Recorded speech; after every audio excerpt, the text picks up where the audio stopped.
Hello, my name is Emeka Onyerumba, and I'm a Teens with a Purpose member. And what Teens with a Purpose means to me, it's about becoming a part of a greater movement, about changing the world, about helping our world become a better place.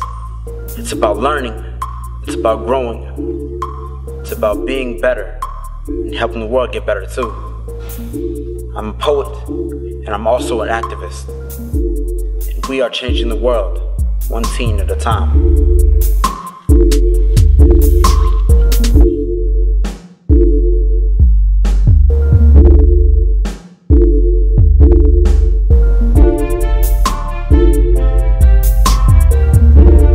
Teen pregnancy in Hampton Roads region has been declining for the past decade. However, it's been consistently higher than Virginia's overall average.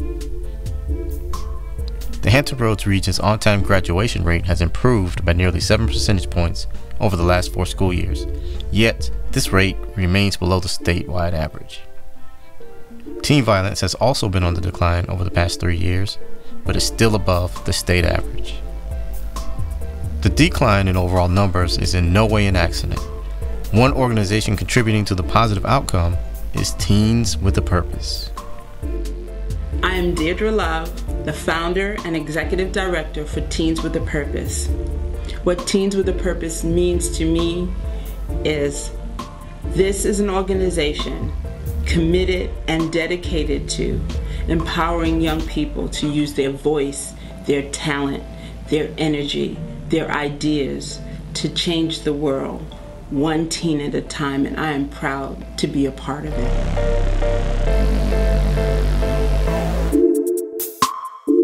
The kids come from all kinds of backgrounds, just not the inner city, but especially for the inner city youth, it gives them an opportunity that they might not have had otherwise. Gives them a place, a safe place to find their voice, find their passion. And that's one of the biggest things, is finding a passion that they can lock onto and hold on to for life. I got involved with TWP through a dear friend from high school, Deirdre Love. We were talking one day, and she tells me about this program that she's doing part-time while she's working at Steel Incorporated. How she's working with teenagers, at-risk teenagers, and forming these peer groups so that they can help each other help themselves. And I thought, wow, that's terrific. You know, it sounds like you need to do this thing full time. And boy, was that the best move Deirdre's ever made. Because if you look at what TWP has become, it is something that the Hampton Roads so needed, that these at-risk teenagers were looking for a way, not a traditional way, but looking for a way to help each other. Inspired by HBO's TV series Brave New Voices, Teens with a Purpose began as an annual poetry slam competition. Teens with a Purpose saw this as a way of getting more teens involved and to inspire future leaders. This year is their 5th annual. There will be 3 qualifying slams held all over the Hampton Roads region, with the 4th competition as the final competition. The winners of each slam moves on to the finals. The winners of the final, as well as those who place in 2nd and 3rd, will qualify to move on to the all-city team known as the Hampton Roads Youth Poets. The poets will then go on to perform with the national organization Brave New Voices. In this documentary, we'll feature a few of the participants in this year's 2013 competition to find out who they are and what drives them to be involved with the movement of Teens with a Purpose. We begin this program with the poet known as Levi. Levi is a very focused person. I honestly, it's not a lot of differences between Levi and Matthew because they're kind of like the same person in a way, but I'll say that Levi is more, he's not as laid back as Matthew is. He's more energetic and he's focused and he's ready to go up and do what he does. So that's definitely what I'll say is the major differences between me and Levi or whatever. The truth is, we as entertainers and performers, we can start telling you all what you want to hear, and start telling you all what you need to hear. The truth is, you can brush off everything I'm saying, like, oh, you took a bunch of conspiracy theories so his brain went dumb. But the revolution will be televised, and the change will come. It's called arthrogryposis, and don't ask me how to spell it.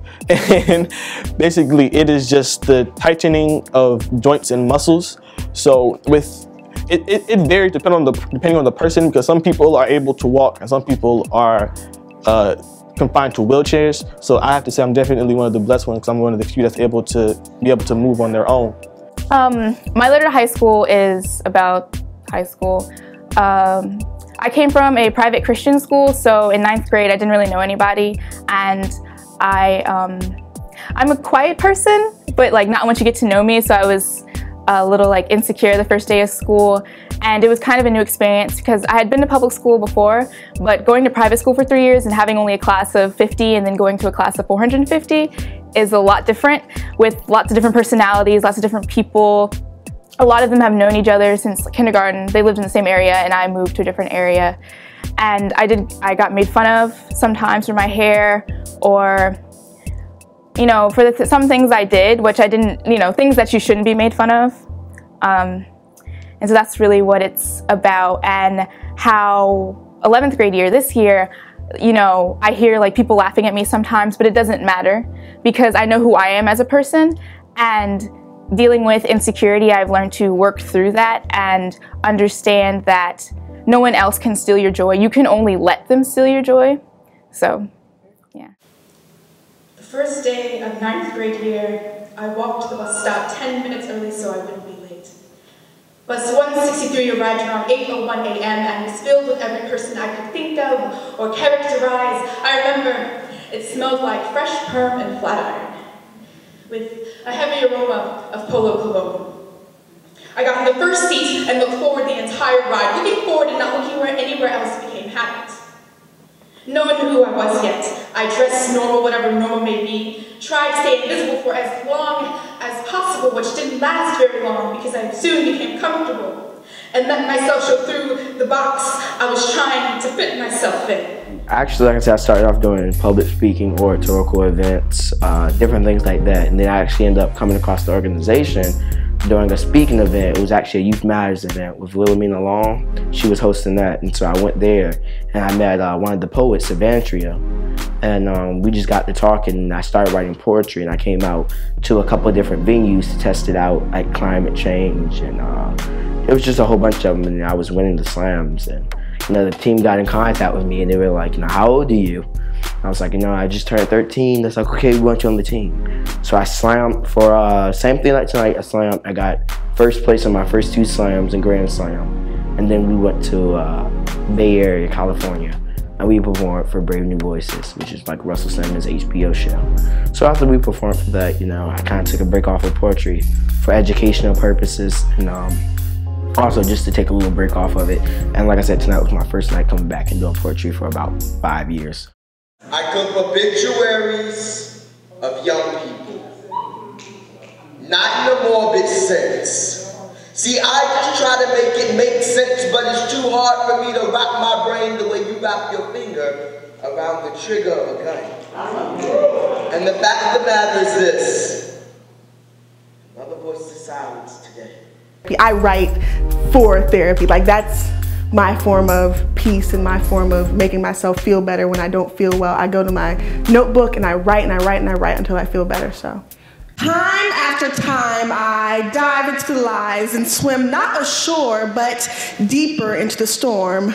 Perfect form, and yet lightning is always striking in perfect timing, coinciding with my mind's resting in the arms of your sweet lies, testing my brain's alibis, messing with what my eyes find your caramelized tricks and tries, and you trick and try to treat me into treating you like I am yours when I know I am only mine. And mind you, I mind these dangerous minds in my mind, lined up like your soldiers, poised and ready to find one slip of resistance, one sign of commitment, one moment of weakness to attack and send my common sense running to the back room of my consciousness. No longer conscious of this, I relax into this senseless, mindless competitiveness for your love and affection, although your love is affectionless. Perfection, nevertheless, is my only quest in this relationship, but I must remember that it's all politics. You see, all about the next chick, the best chick, the baddest chick who spreads her legs but still claims she's celibate, turning tricks but still claims she's heaven sent. You see, I'm sentimental and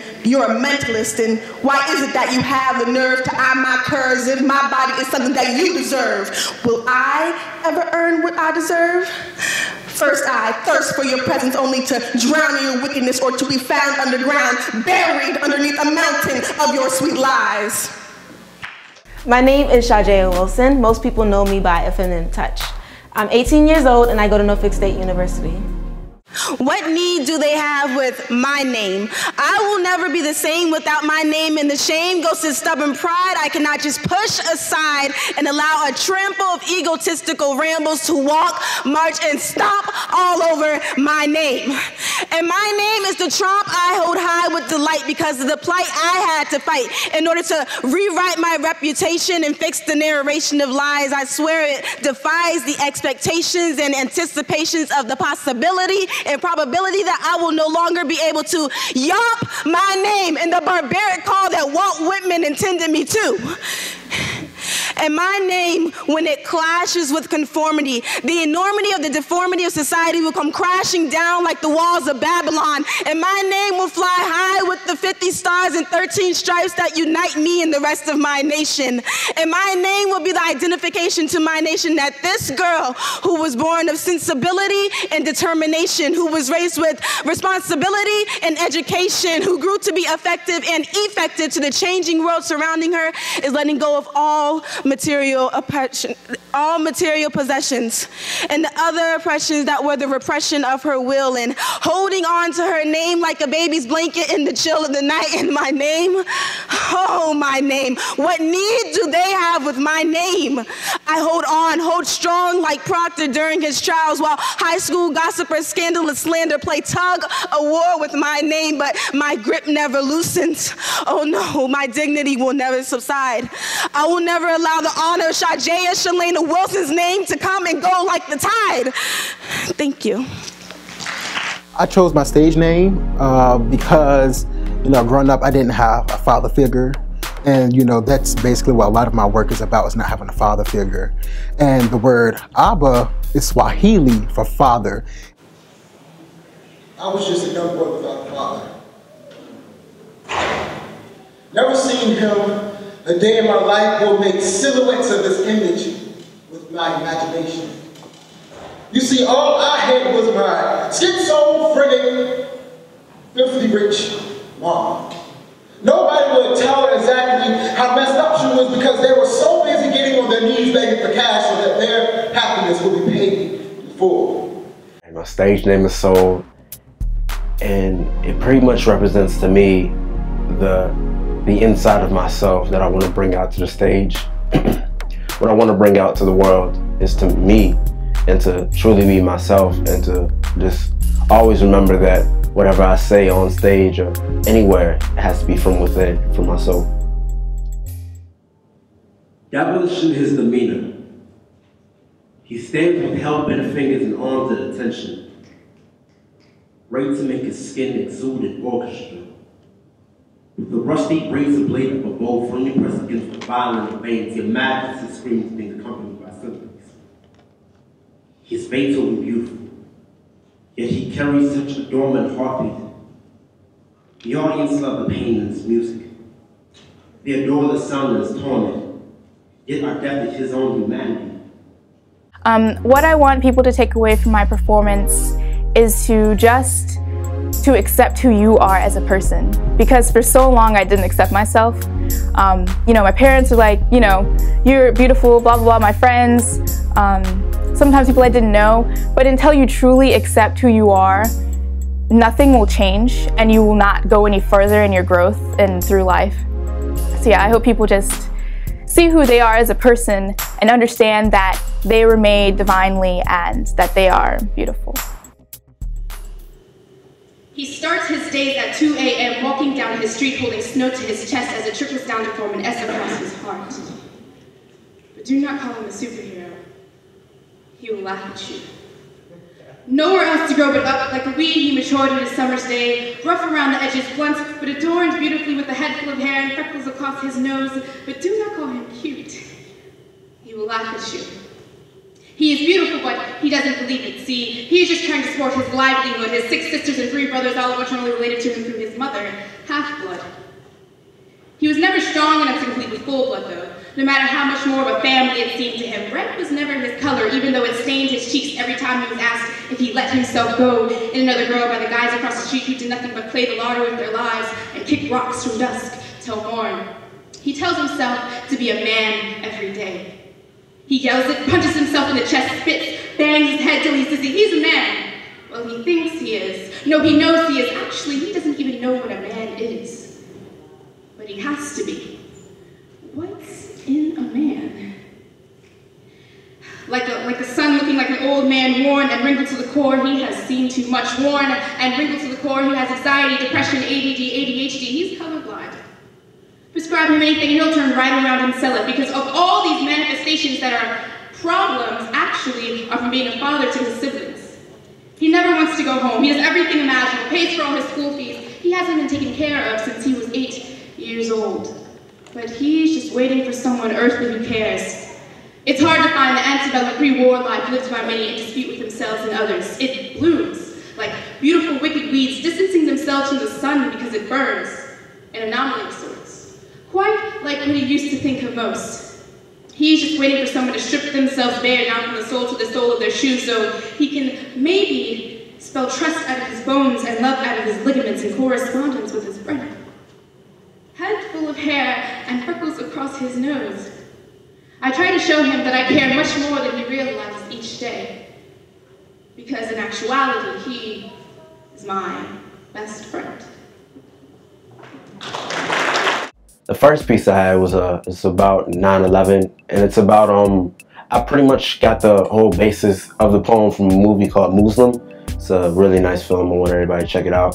The film, to me, it pretty much struck so much emotion that I really wanted to just tell these young people's stories, these young Muslim American stories, because not only are they treated like second-class citizens, but they're not treated as if they're even human. And I really wanted to just shed a little bit of light about who they are and what they represent. Rashadi remembers America by bashing his skull into fragments of red. His mind drifts. It is slowly sinking like the corpse of Osama bin Laden. The whites in his cornea see 93 flights pass by, but this one was different. He's never heard or sensed the sound of snare drums rattling to the tune of destruction. The sweat evaporates from the back of his neck. He feels the heat.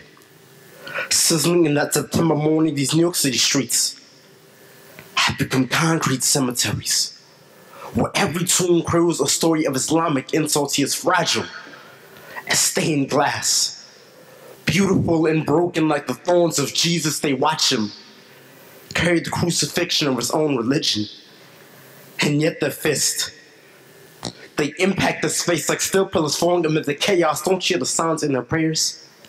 I definitely feel like I've definitely set the bar higher for myself. So from this point, I'm just going to try to go up from there. Hold on.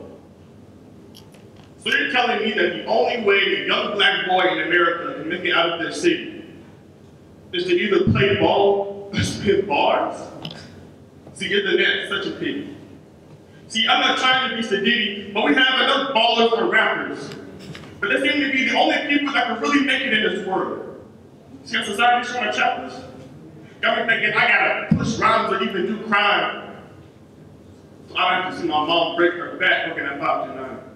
When you're trying to write a poem, the actual perspective and the concept will get twisted up in there, and it'll be very hard to, get it out there. But that's the best thing about poetry. It's the honesty, the blatant honesty. Whether, one person dislikes it, there could be a person next to you who loves it. So the whole idea of us poets, when we get out there, we're not out there for, the people who don't like us. We're out there for that one person in that audience. It could be a crowd of them, 100 of them, who dislike that poem. But if there's one person in that audience who needs that poem, that's just as great as having all of them back you. So I think when we write, we don't write for the masses or the crowds. We write to get our words out. And, if it offends people, I'm not even going to say, it's almost an apology, but we just try, it's uncensored. We, as poets, we are supposed to be uncensored thoughts. We just get our thoughts out there. And, we never aim to offend. We actually aim to educate, and in the process, there will be people, you know, there'll always be people who take offense to different things.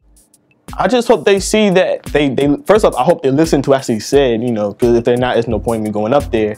But I definitely want them to take away the fact that no matter what it is, what your situation is, what lifestyle you live, no matter what you've done in the past, or if you think you can't make it to the future, that if you love what you do and you know what you want to do, just go out and do it. And because nothing can stop you. When you're focused and you put the time in, and you know, you make sure that this is what you want to do and you work hard, you can do it.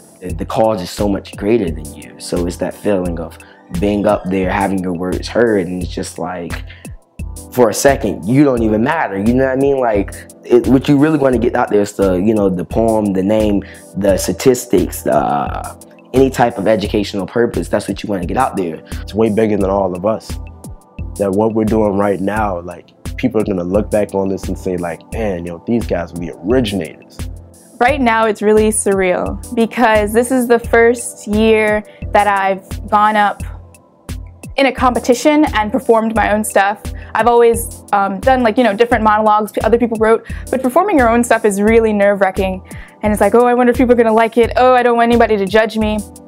But understanding that I know that I do write well, and that I accept that, and that I shouldn't be insecure about it at all. Even if some people, maybe they don't have like all the sentence structure there, it's really not about how you write, it's about the emotion you put into it, and that you're telling your story and that you truly believe it.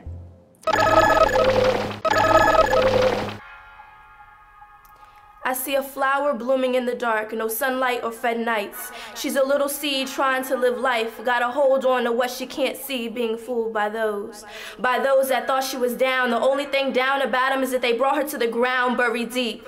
A cold breeze of a food when crossed with the fake lover, man, I let him discover. I let him discover me, come into my thoughts weak-minded, believe everything I was told. How could I let someone discover me before I even knew myself? Grounded by the soles of my feet, pain is rushing so deep that scream to release. Time to stop the pity crying, tears running down my eyes, and by no surprise I get emotional. I feel the sickened feeling of being used, thought I was something but only to be abused, emotionally unstable. And to feel this untangible touch, I knew I needed to be set free, so I woke up from this nightmare, I bloomed. I bloomed from the darkness of my mind, and I let go of my shame, and I let open my crown. I let my emotions and love pollinate. I don't hold back, I will not be hurt again, I've got my soul back. I've got all the time in the world to be that special one, but I'm the special one for me first, and my journey has just begun. I see a flower that bloomed in the dark with no sunlight or fed nights, and I pollinated the fertile soil, and now that seed has taken on a new life.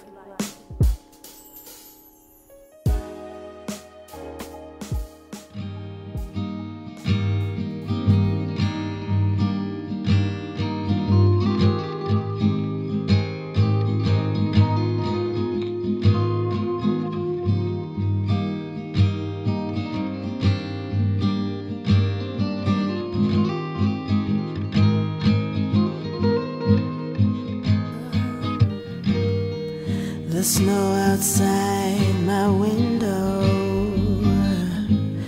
marks the tears on my face.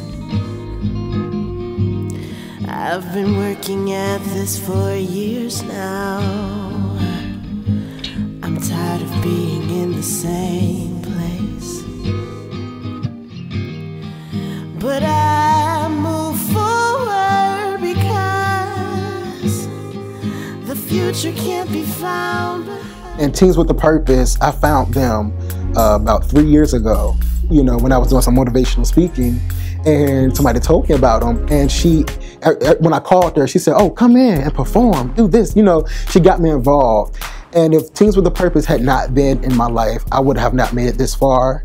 I would have not grown to be the person that I am today.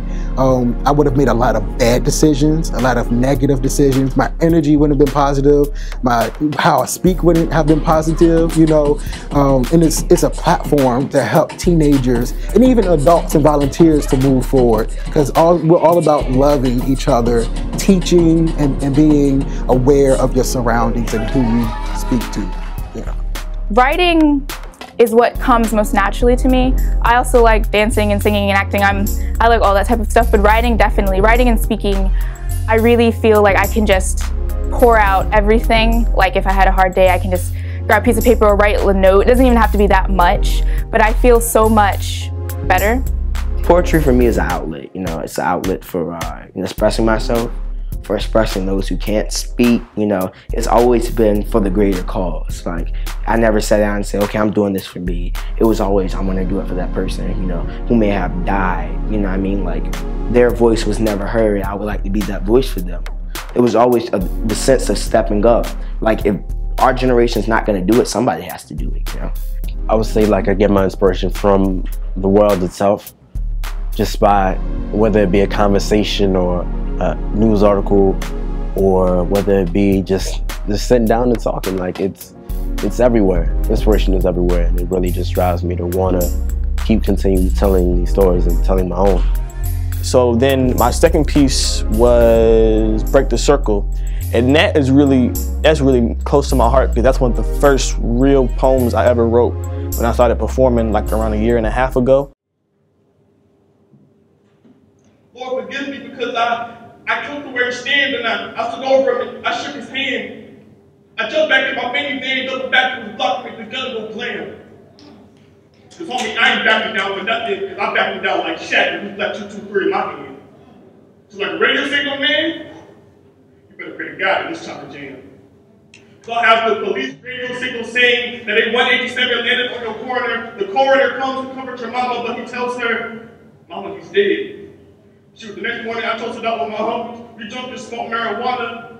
You give us no way out of this life, but you expect us to up and change our ways? Yeah. See, this game I play comes from cousins that taught me off Shell Road, almost as famous as Melrose, but for way different reasons. But if you ask me what I have accomplished, I'll look you dead in your eyes and I'll tell you, I don't know. I don't have confidence. I just woke up and I started dumping by all my enemies I'm head hunting. There ain't no love, ain't no sympathy in these streets. You just give what you can to protect your neck, because the boys are coming for self-respect, and then it's necessary to chop your head like an onion and have it pounding like you're doing gymnastics. Because we are a generation with no hopes, no dreams, and no expectations. We live with no purpose because our view of life is a misinterpretation. We cut ourselves off from the old ways, and we never saw the separation. So how are we supposed to survive in this world with no preparation? So how can you help these little kids that sling rocks like David when the only Goliath with a broken home was no one to save it? And how do you help these little toy gangsters that told real guns but quick to pull the trigger and blast each other in the name of fun?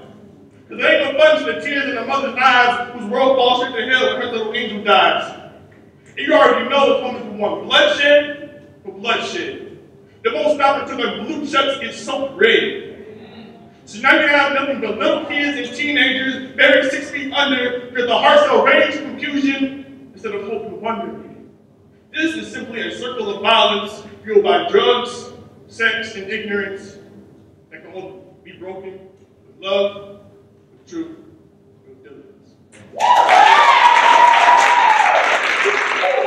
I love my brother, really good, influential guy.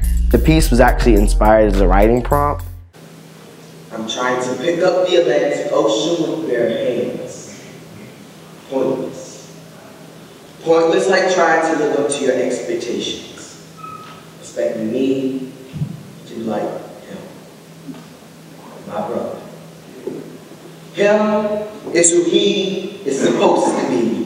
Me is who God created in his image, not the image you created in your mind, making it impossible to meet your demands. Demanding I be more like him. I even found myself picking out clothes like his clone. Even trying to wear his image like cheap cologne, and I stink at it. And my heart is heavy like stone. I think we're two different people, and like I said, that's what makes us, work together. He sings as well for the organization. WWMBD. What would my brother do? See, I just want the world out. I admire you too, but shoes are too big to fill and I'm catching flat. Roberta, they're killing me softly. And I'm trying to hold on to every fiber of my identity somewhere.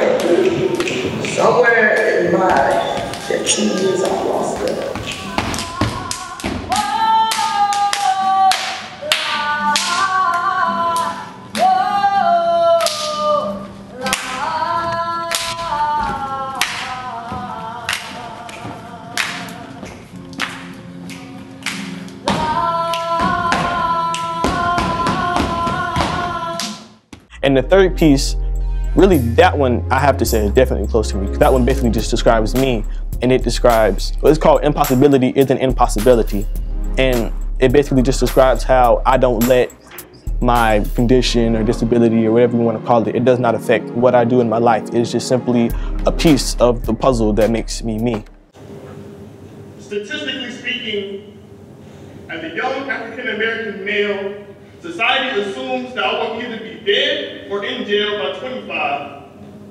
But on a more personal note, the doctors told me I would never walk before I even got to turn 5. However, I stand before you today with a clean record and no bullet wounds to walk you through society's desert, raining down truth like a monsoon. The last piece, it was a really, really touching piece, a really personal piece to me. It was about a friend of mine named Charles Humphrey. He was a Morehouse School graduate, and he was gunned down on January 4th, 2009, around his senior year. He was a great guy and a really good friend, and I really wanted to just use that piece just to really motivate all those that are like going through a similar situation, because these pieces don't just they don't just touch us, they touch everybody. And I really wanted to just always remember who he was and what he represented to not only myself but to his family, to the people that just threw in contact with him, and just I really wanted to just make sure that he lives on forever. It's getting hard and I'm trying to walk this tightrope of faith. Try meeting me at the intersection of faith. Welcome to the real world. But they don't hand you diplomas, they hand you obituaries. But they don't hand you hope, they hand you handguns to tell your future rest in peace. These sons won't live to see sunlight. They've opened up on caskets and textbooks. We've heard funeral songs before we heard our own graduating anthem. Running from cops at New York City marathons, when I close my eyes, I don't wish upon stars, so I throw up all the ones. In this world I am king. So you must bow to my knees, I have the world at my fingertips. Fingertips, these hands, weapons of mass destruction, these, more than just hands, they're scales. And I am blindly balancing the weight of the world, like Glock 9, some of which is heavy. Wearing fresh cut funeral garments as caps and gowns, carrying razor-bladed tongues, I've got sharp words from the English class to cook my competition. And I know math way. I cut holes, bricks, and half from half of them I passed me through history and science class. More like chemists. My boy Charles. Charles Humphrey will be able to bang on backwards on his back to a wall confined to a box. In that Satanist world, there ain't no such thing as pain. There is no such thing as pain. There is no such thing as pain until my mother sees her own son immortalized on street pavement like art class. Remember how we used to get home from trees, my bullets seemed to fall hard on leaves in autumn. When body heat decreases like the weather in December, CPR is the only thing that springs our bodies back to life, so just don't think we got heat on me like summertime. See, life's nothing more than seasons to me. And Charles is more like a brother. And so I swore my brother's grave would be more manageable to this one would be. The hallways in my heart would seem as empty. My brother's always waiting, holding on to the hope that one day they'll finally call his name. One day he'll finally be a man. One day he'll finally walk across stage. And then I'll no longer let his future be a myth. I'm here praying. Heaven's happy celebration. Let's fall and graduate. I actually was very blessed to actually be on their team.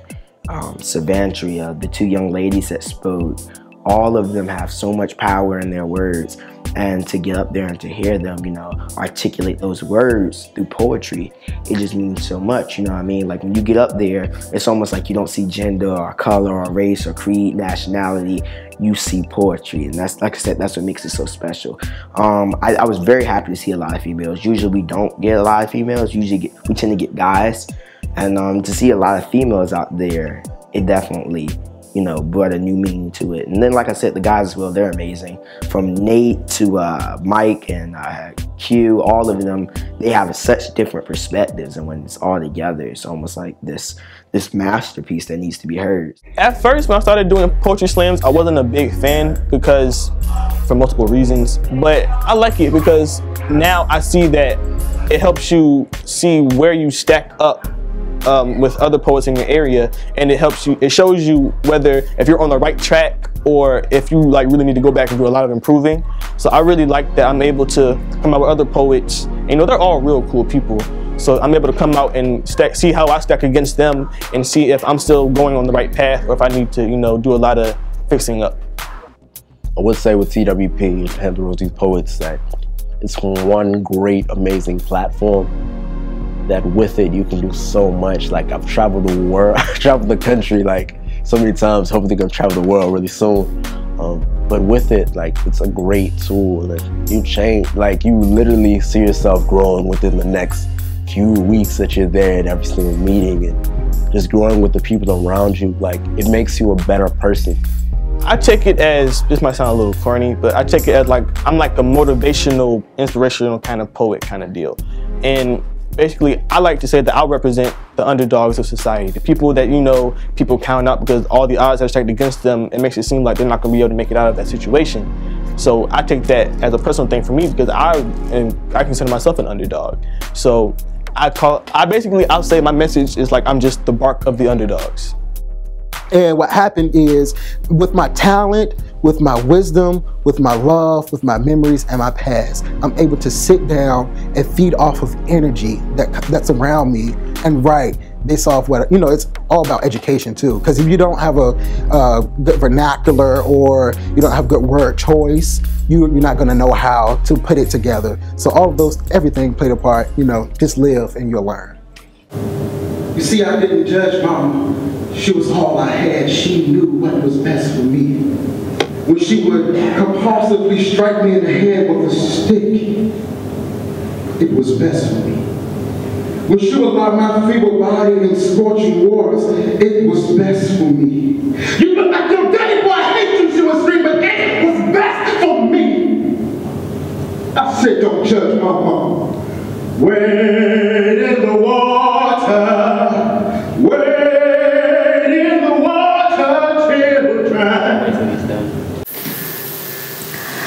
Jesus, sweet, sweet Jesus, every day calling your name. You used to sing that song to me when I was a baby so I would go to sleep. Or you'd put me in the car and drive me around the block so I'd shut my eyes just a little bit. I'm still not much of a sleeper, but sometimes I find myself singing that song to find peace. You know, dandelion sun-kissed, I bet you know all the hairs I have on my head. I mean, you are my mother. The all-knowing beauty you possess is both scary and comforting at times. I liken our relationship to bees and butterflies. It transcends all boundaries imaginable, like liquid gold permeating the esteem we both carry, and it rip-roars violently. Milk and honey course your veins, sugarcane coats your fingertips, and I'm pretty sure your shoulders are endless mountains of goose feather pillows, soaking up the sorrows and the angst of all my woes. I treasure you like a bag lady treasures all her stuff. Like freshly dug up diamonds, still gleaming effusively with wonderful gorgeous dust and pretty meticulous woven beauty marks. So when you almost left me, I didn't know what to do. I had barely graced 12 years and puberty was just knocking, and you almost left me. It took them 1.5 years to figure out what you had and why your humors were so out of whack, but instead of cutting you and bleeding you and rubbing herbs to your skin, they cut me open each time you admitted into the hospital. First hospital visit, second, third, sixth, 10th, extended stay, hushed voices, doubts. She's not going to make it, you better start preparing her. She's not going to make it, you better start preparing her. She's not going to make it, you better start preparing her. Jesus, Mary's baby. Her as in me, as in the death of you. My mother. Systemic lupus erythematosus, SLE, the great pretender. It is known to cause chronic inflammation in the skin, in blood cells, in the heart. And my heart was inflamed. It was as if everyone was waiting. They saw the demon at the door, snarling, slouched over, ready to ravish upon inflamed hearts. My mother is stronger than that. She taught me to be stronger than that. I know before I was born, she said that she didn't want me to grow up in the blazing heat against integrity, or to have my soul torn down, to do a slacking bright overtures, explicitly creating dissonance against the skin of voices clashing with baritones and sopranos. That was a fear of hers. But it is no longer a fear of mine. It is no longer a fear of ours, and dreaming is no longer a fear of mine. I believe in the cavity cascade cave and the crevices of her conformity, slipping with my maturity. I adore the allure of her abnormality, for it makes my reality smile from merging in the depths of our motive, because dreams can take you farther than reality can, and prayers can take you farther with accepting with what you have. Just look at my mother. She's still here. My third piece was a human sex trafficking piece, and that's been, in the news a lot as well, between, these young girls who are going over to foreign countries and not knowing, they're getting taken and they're being put into this industry. And then I think the hardest thing was trying to channel the perspective of, some young female who's actually going through this at the moment. And I think that's what, kind of made the piece a little bit more challenging than any other piece I've done. It was the first time me doing a piece from a different, perspective, from the whole new view of a different sex as well. So, I mean, it took a lot of time. But I'm actually very, very, very pleased with the outcome of it, because, all I wanted to do is get the word out there. Just if I can make one person aware, I'm happy. So, yes, ma'am. We are constantly parading for potential clients. Their lustful eyes piercing our soul, undressing our scantily dressed bodies, pursuing us before puberty has the chance to call and make ransom for us. See, we are finally purchased by predatory customers.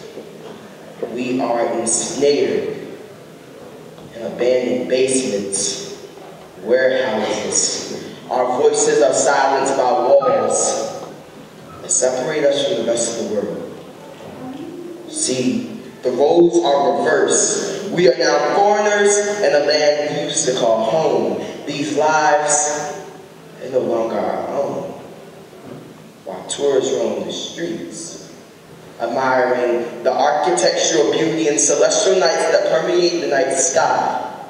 We are in perpetual fear for our lives. While most 13-year-old girls are planning a red carpet affair, dressed in gowns and tiaras, for that moment in time, they all were stars. My red carpet affair consisted of my face pressed against it, laying in my own crimson standing liquid that saturated it. Starring in the worst horror movie, sex trafficking, I was no star, but a scarlet. Forced to bend more than a gymnast, bent back, then over, flip over, my arms over my head, my legs are now elastic, pulled in every direction. I am a contortionist by force. And torture by any name is still torture. My innocence is now for sale. And I have nothing to profit. I've become so apathetic regarding my life. I don't care if I live or die. Suicide is a carrot dead in front of my eyes. My internal organs are waiting for my earthly demise to catch up. See, I'm dead inside. Disassociated with my soul from being sold. My mind, my flesh, and my heart are all now my foes. My flesh is telling me to survive. My mind is asking me why. My heart either way won't decide. The night I was taken from my driveway, I was wearing SpongeBob pajamas. How could they have pervertedly mistaken them for bikini bottoms, smashing car doors, screeching shoes of the cars? We've heard duct tape and noises. This was the only way I could stay sane. As I begged on my knees, convincing my master that I would be on my best behavior. As you can see, I had to stand and sit and kneel to his every whim. I had to lay still his stain, and not even Kevin Hart to laugh at my pain, because after years and months and days and hours of agony over and over again, don't give up hope on finding me. I'm still here. In sex trafficking, you lose more than just your name. Thank you. I want people to know that if you have something to say, open up your mouth and say it, because closed mouths don't get fed. I hope they think about their experiences and they look at mine and they look at myself and think about how they can change their own lives. Because my life was changed by writing poetry, and it helps me, and maybe they can find a way for it to help them too. I just want, any way that I can help is perfect. Being a leader at TWP gives me a purpose.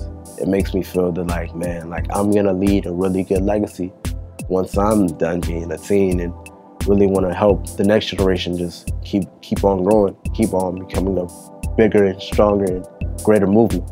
Everybody wants to see change. How they see it is differently, and that's what makes Teens with a Purpose so unique.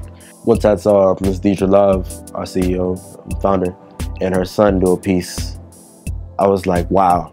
To literally see like everybody was paying them attention and just listen to the words, I could just still see the story myself, and it really made me want to just continue to start really writing and start diving in to see what I can do with the poetry. My goal is to attend Harvard University for law. Yes, ma'am. Academics plays a big part, you know. If it's not poetry, it's hitting the books. I just feel so blessed to be like one of the many just representing Virginia in general at Brave New Voices, which is crazy. I'm so excited. I'm so happy. I'm so happy. I want people to hear what I have to say, and sometimes face to face I get a little like, oh, and I don't know if I want to say this, but on stage I'm just like, yeah, and just like everything comes out, and people are like, oh my gosh, Emily, I didn't know you did that, and I'm just like, yeah, I feel comfortable up there. It's crazy. It feels crazy to win, because, like, I know last year when I won, or when I tied for first place, I almost like was about to pass out. I'm not gonna lie. I hope to invoke different emotions on people. The tone of the piece usually, you know, affects people differently. When you walk away, the average poet will walk away wants the person to remember at least one line. You know, that one line, you know, go home and be like, wow, that was beautiful. But then it even goes deeper than that, because that one line, you know, it's just a line.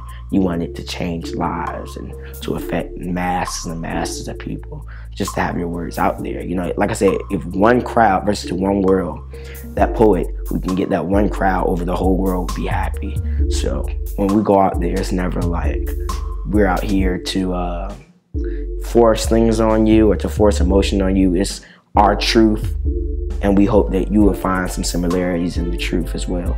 You know, I want to thank Ms. Deidre Love, which is the founder of Teens with Purpose. She gives a lot, you know, of her time and her heart, you know, to the group, you know, even to the point when sometimes she's in the office all day. Thank you for letting me come out. Thank you for letting me, you know, do what I do. I want to definitely try to keep in contact, and love y'all. And this year's 2013 finalists are Emily M. Allison,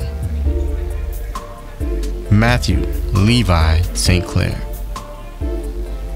Ayana Florence,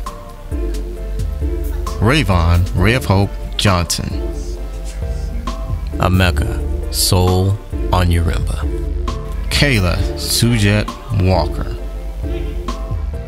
Shajaya Wilson,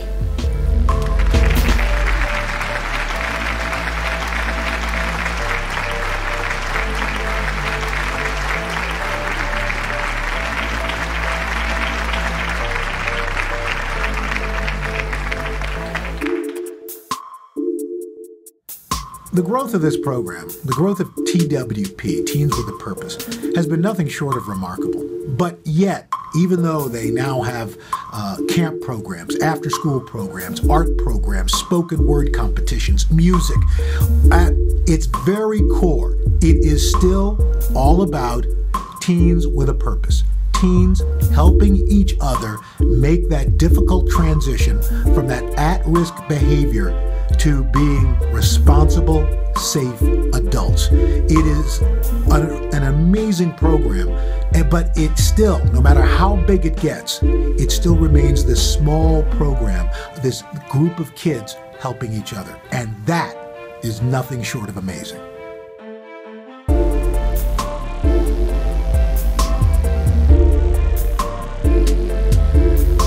We are Teens with a Purpose, changing the world one teen at a time.